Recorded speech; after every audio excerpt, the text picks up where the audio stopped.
Hello and welcome to today's video. My name is Gabby and today we are going to be choosing our April TBR. I'm so excited. We haven't chosen a actual set TBR for the last 3 months, I think. So this is going to feel refreshing. I'm trying to get back into my bookish vibes era and really lock down on what I want to be reading and getting through my physical TBR as quick as possible. Not as quick as possible, but you get what I'm saying. Getting through it, at least, because I spent money, real life money, on these books. Just for them to sit here? Yeah, no. Let's just jump right into it. We are going to be using the TBR wheel once again on my trusty iPad here. I'm so excited. I have a few new additions to my TBR and a few new prompts as well that have been added. So we are going to be choosing 6 books. I'm excited to see what we get, and hopefully we can get through all of them in the month of April. Let's spin the wheel for our first prompt for which April books we will be reading.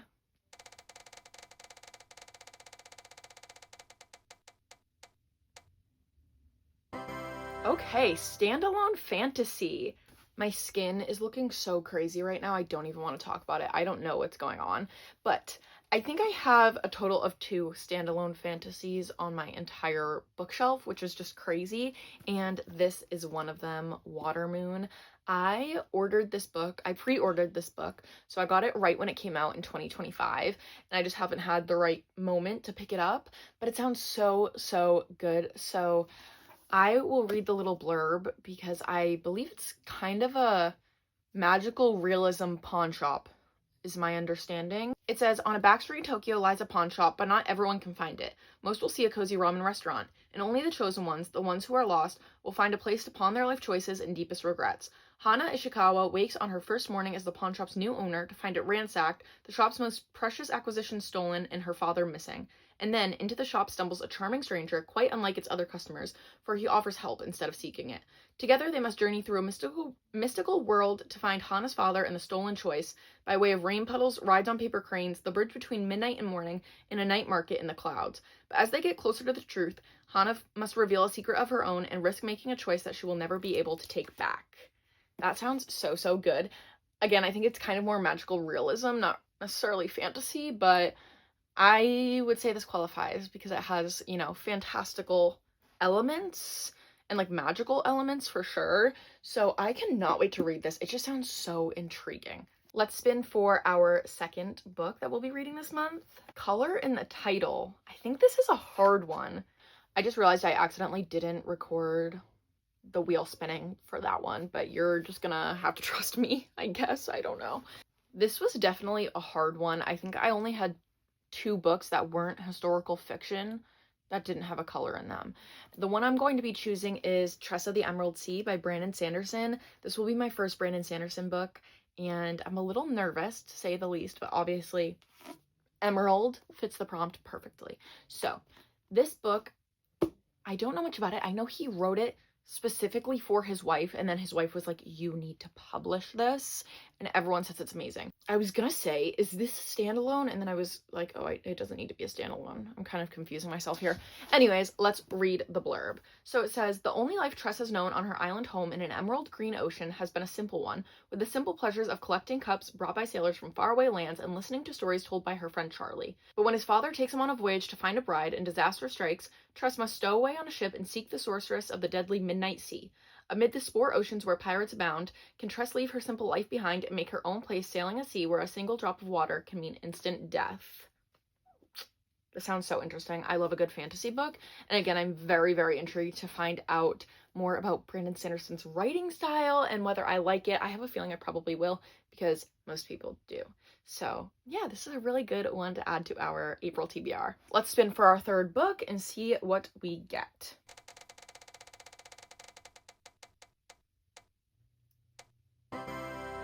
Ends in an odd number of pages. Okay, this one is going to take a little while because I'm gonna definitely have to go through a few different books and see what ends in an odd number. I think what I'm gonna pick for this prompt is Rouge. I did have to go through many books to finally find one that ends on an odd number of pages, and this one has, I don't know if you can see this, 369 pages. So this is kind of like a horror-ish book. I know it's by the same author who wrote Bunny, which is like an infamous, not really infamous, but it's a very, very popular like book that just had a second release. I've never read it, to be honest.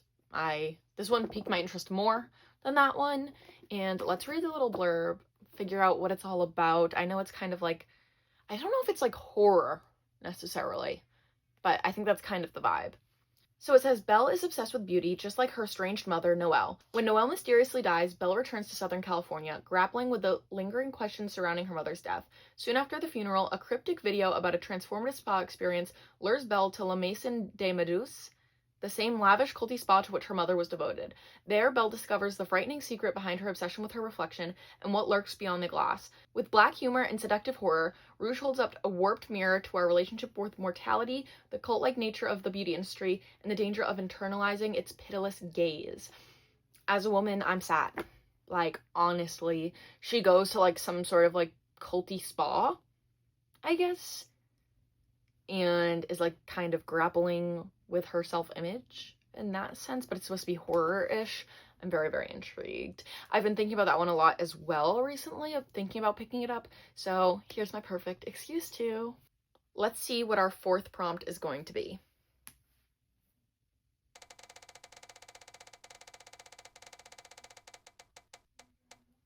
A book with a map. I feel like that's hard because it's kind of automatically a fantasy book. So, and we're kind of already fantasy heavy, but it's okay. Oh, the first one that I looked at has a map. Okay, so this could be a contender. I have two that have been really, like, I really want to pick them up this month. I have three, but two of them are fantasy. Let me see if this one has a map, and then our choice will be clear. Okay, we do have a map. So, we have Direbound, and we have Half City. Oh my goodness, I don't know what I want to read more. I'm so, so excited for this one. Oh, but I'm so excited for this one too. And it's on my 26 for 2026. They're both kind of set at a school, but this one I think she's a demon hunter, and then this one has to do with like werewolves. I think we'll say Direbound. I think this is the book that I'm kind of more excited for. Let's get a good look at this map here. I've never even cracked it open, but can you see that? There you go. So yeah, I mean, that's like a prompt that's like given to be a fantasy, I think, because what fantasy book doesn't have a map? I have already talked about this book a little bit on my channel, but let's read the back one more time. It says, Marin Cooper has always hated the bonded elite warriors who form mental links with the massive, vicious dire wolves they ride. The bonded live in luxury, while Marin struggles to keep her family out of poverty, and when her little sister Sayla is kidnapped, stolen across the border by the immortal monsters her country has spent centuries fighting, Marin's world falls apart. Desperate to cross the front and save her sister, Marin enlists in the army and is thrown into the deadly bonding trials, where any mistake will cost her life. Now Marin must survive 4 months of training at the castle. She's bound to a feral direwolf who refuses to communicate. The other trainees would love to spill her common blood, and her cold and beautiful instructor, Stark Therion, is eager to push any weakness. Everything is a competition and everyone is out to get her, everyone except the dangerously handsome crown prince, whose attention adds another target to her back. In the castle, every smile hides a knife, and the halls hide dark secrets. It's bond or bleed, duel or dire. Failure is ruin. That sounds fire. It's chunky, I'm not gonna lie, but that sounds so good. And I think the thing is, Direbound, the next book in the series, comes out before the next book for Half City. So I think we should get that one checked off sooner rather than later. I apologize if you can hear my dad playing with the baby downstairs. Let's spin for our fifth book for April. I'm hoping there's one very specific one that I'm going to read anyways. I'm going to read it if I don't get it, but I'd love to talk about it in this video because I'm very excited. So let's see.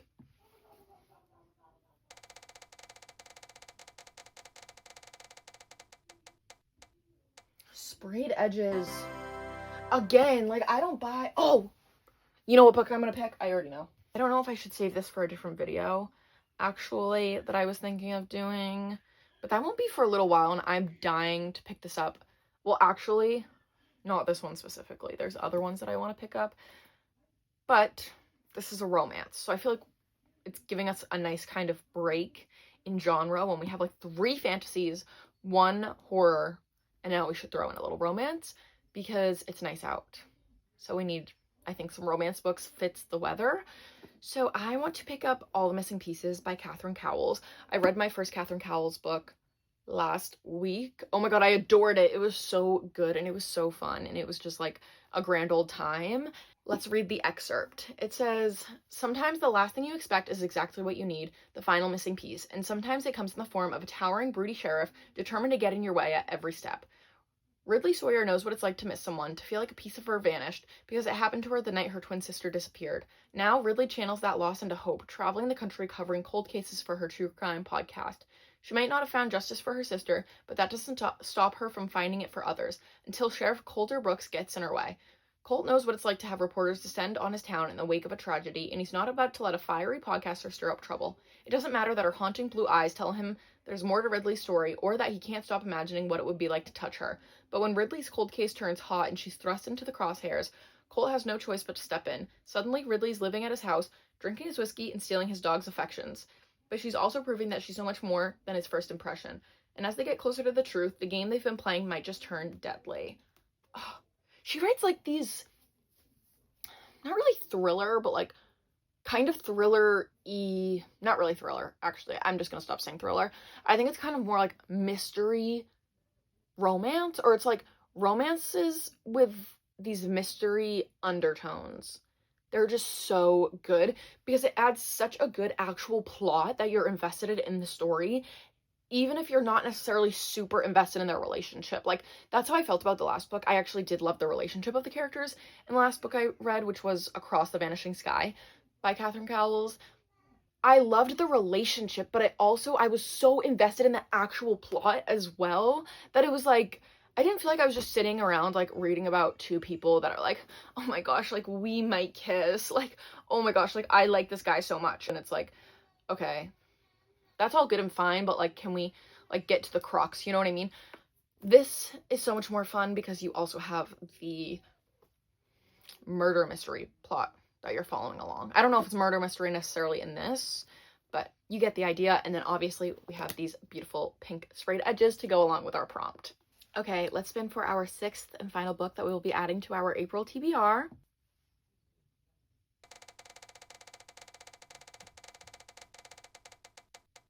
300 plus pages. This is a good prompt. I feel like I can really get away with a lot with this prompt. So I'm going to go through a few books and see what's over 300 pages, and then we can kind of sort through them together. Okay, here is what I am thinking. First, we have Keeping 13. This is obviously well over 300 pages. I think it's almost 700 pages, and I can't believe I still haven't read this because Binding 13 was just so good that it's like, girl, just pick it up. We also have The Serpent and the Wings of Night and Half City. These are my two fantasy picks. I don't know which I would choose. I'm intrigued to read this. I don't know. And then my last option is Kin. This is a literary fiction book. I want to say about some sisters, which is like more kind of women's fiction in a sense. And I'm really, really intrigued by it because every review has been so, so good. I think maybe we could hold off on this one, even though it's my most recent purchase and I'm really excited to pick it up. I think that I could read this month anyways. Generally, I'm really excited to pick it up. I think maybe we do have so many fantasy already, and we do have a hefty fantasy. So do we want to choose kind of a hefty romance in turn? But I feel like this is a book that I can't really force upon myself. That's my thing. I can't be like, you have to read it this month or else it won't happen. It's been in a monthly TBR before and I didn't get to it, obviously. So I think maybe we should choose one of these. Maybe. I don't know. Okay, maybe not The Serpent and the Wings of Night, but now I'm like, do I do Keeping 13 or do I do Half City? I think I don't know. I think, because, come on, monthly TBRs aren't like a definite thing that I'm going to read. It's just something to give myself a little bit of guidance on what I want to read for the month. It's kind of how I think of it. I don't know. Keeping 13 could be really, really fun, but I'm not feeling super passionate about it this month. I'm just not. Half City is intriguing. I don't know. I say Maybe we just add both and then call it a day, because I really can't choose because they're both so different, obviously. And I do have so much fantasy already on my TBR. I know I'm not, like, if I'm gonna choose a 7th book, I should just do a 7th prompt, but no, I don't want to do that. So this is gonna be my April TBR. Keeping 13, this is the 2nd book in the Boys of Tommen series. It's about a boy who plays rugby falling in love with a girl, dealing with some very, very traumatic things in her family life. Definitely check the trigger warnings. This is the 2nd book, so I'm not going to talk much about the plot, but it's so good. It's just a masterpiece. I don't know. Half City I will read the back for because this is the 1st book in the new series. Okay, so the back of this book says, Viv Abbott is an average 21-year-old girl. She lives in an expensive city where the rent is too high, works long hours at a thankless job, and is dating a guy she doesn't even like in the hopes of winning her prickly mother's approval. She also happens to be a demon hunter. Ever since her father's murder, she's been forced to hunt deviants alone, meaning everyone, including her family, sees her as an outsider, until the day she crosses paths with a dangerously alluring demon, Reed Graveheart. The reformed deviant tells her of a school for people just like her, Harker Academy for Deviant Defense. If she enrolls, she'll learn to hone her craft, work with other hunters, and never be alone again. But Viv has a deadly secret, one that not even her friends at Harker can know about, not if the school might hold the answers to untangling the mystery surrounding Viv's father's death. When strange occurrences begin to plague the students, Viv will have to figure out who she can trust, all while trying to ace her classes, avoid falling for a demon, and make it through her first year at Harker in one piece. How hard could that be? I'm intrigued. I don't know. That's all I have to say about that. It sounds fun. I'm kind of over certain fantasy tropes at this point. Things are feeling a little repetitive, but who knows? It could be fun.